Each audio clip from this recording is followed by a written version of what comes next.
Hello everybody, welcome back to my movie review series. Today we'll be discussing The Black Phone. Decided to venture over to the horror suspense genre, which never typically hits for me, so if you know what we do on this one, I'll read you the overview as presented by Google. I'll read you other logistics, ratings, whatevers. And then I'll give you my overall impressions and grade. Past that, if you've not seen the movie and would like to, based or not based on my recommendation, you're going to shut off the video because there will be spoiler alerts. We're discussing the plot, synopsis, and character development. Similar movies, major themes, nah. I'm sure there's plenty of similar movies, I don't watch horror much. But it was The Black Phone, released in 2021. It's a thriller/drama, hour and 43 runtime. Google says, Finney Shaw is a shy but clever 13-year-old boy who's being held in a soundproof basement by a sadistic, masked killer. When a disconnected phone on the wall starts to ring, he soon discovers that he can hear the voices of the murderer's previous victims, and they are dead set on making sure that what happened to them doesn't happen to Finney. So it did $161.4 million at the box office, directed by Scott Derrickson, released on June 24th, 2022. So I don't know why it says 2021 on Google. Rated R, and Google says it's claustrophobic, sinister, and suspenseful. 6.9 out of 10 on IMDb, nice. 83% on Rotten Tomatoes, 65% on Metacritic, and 83% liked it on Google. What did I think? Again, horror, suspense, never really does much. Thrillers can, again, if there's something interesting in the writing plot, but just a serial killer. I didn't think it was very scary, and typically for like scary movies, I'm the dude that sits there like this. I'll watch the movie, but I'll definitely jump at the jump out scenes. So it wasn't even much of that. Didn't really give me any, like I felt no sense of horror throughout the whole movie, so, or fear or anything. So I don't know. It was very blah for me. I don't have much to say about it. The overview describes it pretty well. I was not scared. There wasn't much jump out scenes. I thought the first 30-40 minutes of the movie was extremely slow. So I'm gonna give it a C-. Didn't do anything for me. I want to call it off-putting. Again, a lot of people liked it on the internet, but didn't do much for me. So if you've not watched the movie and you would like to, you want to shut off the video because there will be spoiler alerts. So we open up and we have Finney. He's playing Finney Shaw. He's playing baseball against this dude named Bruce. He gets 2 strikes on him, and then Bruce hits a home run. And he says, after the game, he's like, I forget exactly what he says, but it's like, you almost had me there, or something. And so you have a baseball scene where he's playing some baseball. Finney Shaw has a sister that's 2 years younger, 10 to 11, Gwen Shaw. Mr. Shaw is an alcoholic. He's a pretty abusive father, pretty negligent. Again, Bruce is this Asian kid on the other baseball team. And then at the beginning of the movie, there's, this town is already aware. It's set in like 1978 Denver, Colorado, I believe. So late 70s, and there's a serial kidnapper that's called a grabber in their town in Denver. And so Finney and Gwen have a decent relationship, brother and sister. They're both kind of fearful of their father, who's abusive and negligent. On Friday nights, they have to take care of their alcoholic father. They go to school. Finney gets beat up. He gets jumped by there's minors and extras, obviously, but just some minor role characters. And so they have this dude named Robin, a little Mexican kid or a Latino kid. He's beating up one of the dudes that beat up Finney before, and Finney and Gwen sit there and watch, and he's beating him up pretty bad. And then 3 of these dudes, minor character roles, come to jump Finney in the bathroom, and Robin comes in. They're all like 13 years old. Comes in and stands up for Finney.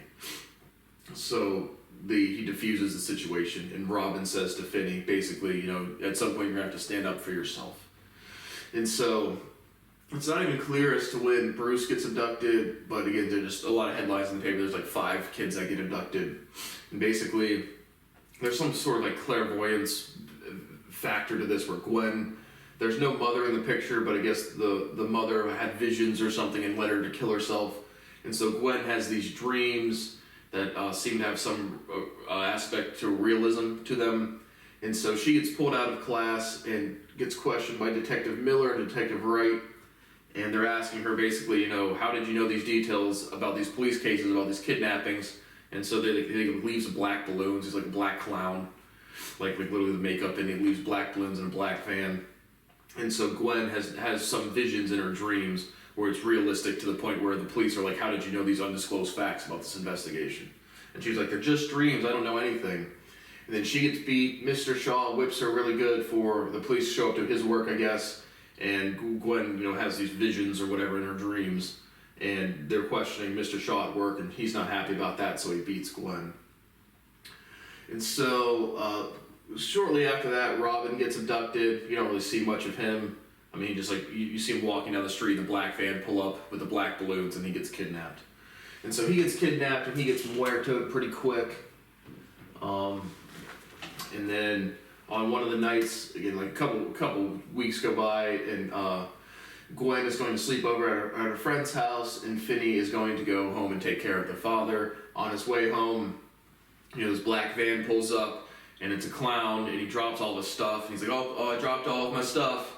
And Finney starts to help him, and then he throws him in the van and abducts him. Throws him in this basement. Again, you have the black phone, as written, presented by the description, where he gets thrown in this basement. The dude's wearing the kidnapper, the grabber, is wearing a mask, and he basically throws him in this basement, and his phone starts to ring, and he picks it up, and the first one that he talks to is Bruce, and he just says the same things that he said at the baseball game. And then the next one, there's a girl, there's 5 victims, and they all call him. And so he's trapped in this basement. Gwen is gets a call from when she's at her friend's house and runs, goes back. She's kind of like praying to Jesus for more visions to see where Finn's at or whatever. And yeah, and so now Finn is in this basement. He gets fed some food. Again, Bruce tells him to, he tries to climb out this window. This other guy, one of the dudes that beat him up the year before, he calls him and he's like, try to bust out break this wall down or something. So he takes the back of a toilet and tries to start smashing concrete, which is kind of strange because ceramic would shatter instantly against concrete. And so that's not realistic again, literally the back of a toilet where it's if you accidentally drop it the wrong way, it's going to shatter. But no, he's going to break down, 3 feet of concrete with the back of a toilet. It's like, what? And so obviously that makes no fucking sense. And so he does that. He ties a rope to try to pull this grate off this window. He does. Basically the grabber leaves the door unlocked and just sits at the top, with his mask on. And so he does escape one time, and he gets this key lock, this padlock, this little things you have in high school, master locks or whatever. But he has some combination that he gets from one of the phone calls, and he has to try a couple different things. And at which point I'm just why wouldn't he just stab the dude in the neck? Literally the kidnapper who's killed 5 kids, and he's sitting there trying to undo a lock, and the guy's sleeping in a chair, and he's like, why don't you just take a knife and stab the dude in the fucking neck? So it's that didn't make any sense to me. But he escapes, he gets out, and then the grabber chases him down in the street. It's nighttime, Finn's screaming, some of the neighbors' lights come on, and the grabber catches back up to him, holds a knife to his neck, and they're kind of in the bushes, and then the neighbors' lights go back out, and he goes and puts him back in the basement. And so the grabber has a brother, I believe I forget what his name is off the cast list, but maybe Max. But so the police are kind of canvassing the area. Max, the grabber's brother, is adamantly trying to figure out who's kidnapping these kids, and he's staying at his brother's house. He's literally staying at the house where he's keeping one of the kids. And so the Detective Wright and Detective Miller come over. Max is snorting some coke, and he's showing the detectives all of his own home research, and they don't pay him much attention. They leave his card and if you see any of these kids, let us know. And so that happens, at which point, again, there's a couple more phone calls, some more scenes. Again, this is a slow fucking movie. And so Max, the brother of the grabber, realizes that it's probably his brother, and he goes down in the basement and sees Finney down there. At which the same point, Gwen has another kind of vision thing, and she stops outside this house, gets the address, calls the police officers. They come over, they start investigating, and then they don't really see much They find a basement with bodies in it, but it's like, you know, he's not keeping anyone captive here. You know, where is this guy at? So at the same time, Max, the brother of the grabber, finds Finney in the basement, and Finney has been fed, you know, some food, some breakfast throughout the time. He's just kind of staying there having these phone calls. And so Max goes down to the basement, sees Finney, and to which point, you know, he slowly opens the door opens the door more, and, you know, Max is like, no, Finney, my brother went to work, he's not going to hurt you, at which point he takes an axe directly to his brother's head. So Max is now dead, and Finney has to fight for his life. And so Finney, he like dug this hole, again, one of the phone calls, someone to dig a hole, so he basically had like a booby trap kind of thing. And so he has a tripwire where the grabber falls over the tripwire and goes into this hole and like breaks and snaps his ankle. And then Finney, you know, from Bruce, or not Bruce, from Robin, it was like, and Bruce is also dead at this point, but from Robin, he had to like, told him to like pack the phone, the black phone's the last phone call you're gonna get, pack it with dirt, you know, set up this thing and get ready to go jump forward, jump back, swing and punch the guy.